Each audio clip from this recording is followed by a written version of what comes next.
So at some point or another, most of us have played the Oregon Trail game, you know, hunting, fording rivers, dying of dysentery, all that good stuff. But what's the story on the actual 2,170-mile trail? Well,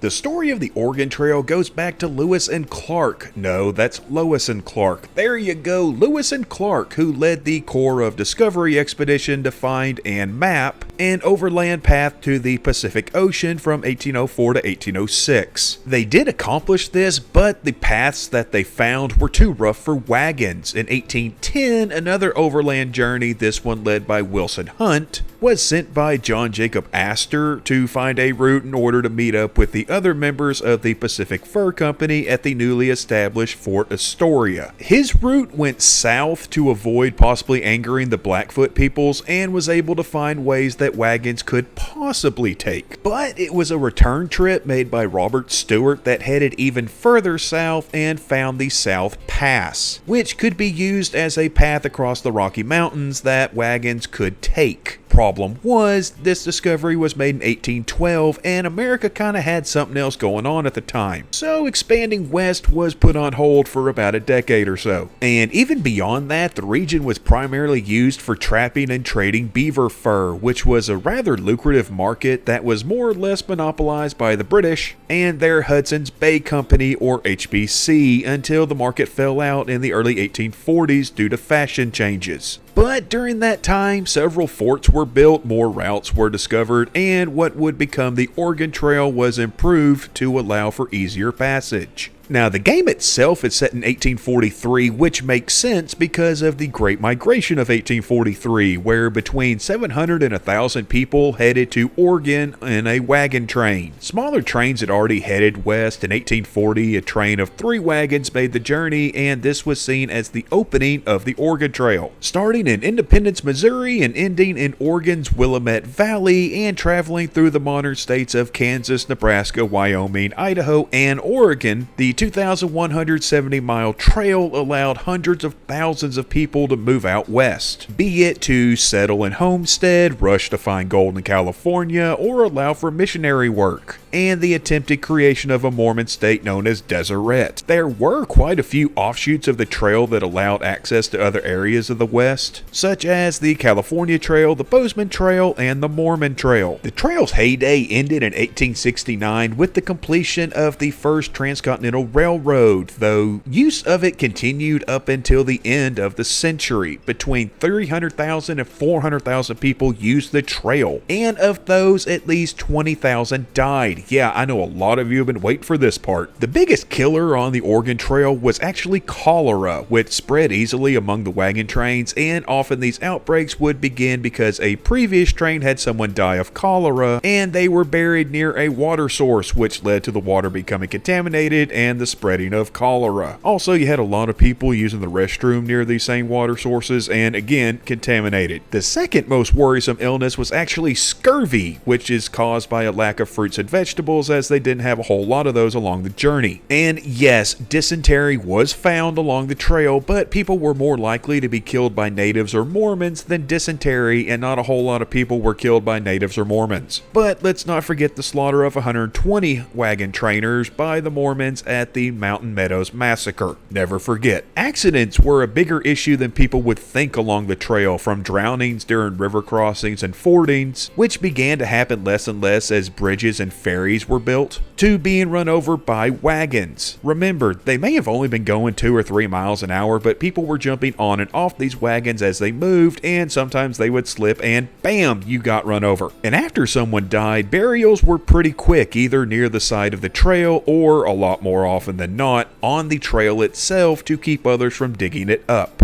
And yes, sometimes, as with the Donner Party, cannibalism did occur, but very rarely. And sometimes it was medium rarely. Oh, and food. Yeah, it was suggested that each wagon take between 150 and 200 pounds of flour, close to the same amount in bacon, which by bacon back then they meant salted pork, in addition to 10 pounds of salt and 20 pounds of sugar, plus all manners of other supplies. I just thought... Supplies! including canned goods as they became more widely available but still expensive by 1859. But how did they cook? Well, if possible, they would just use wood that they collected, but seeing as how much of the trail took place on the prairie, and it's kind of well known for not having a whole lot of trees, they used a substitute. Buffalo chips. Yeah, that's close enough for me. Yep, buffalo chips, dried chunks of bison crap that were typically collected by children and apparently burned rather well. Probably gave the food one hell of an aftertaste though. Guess you could call it a crappy aftertaste.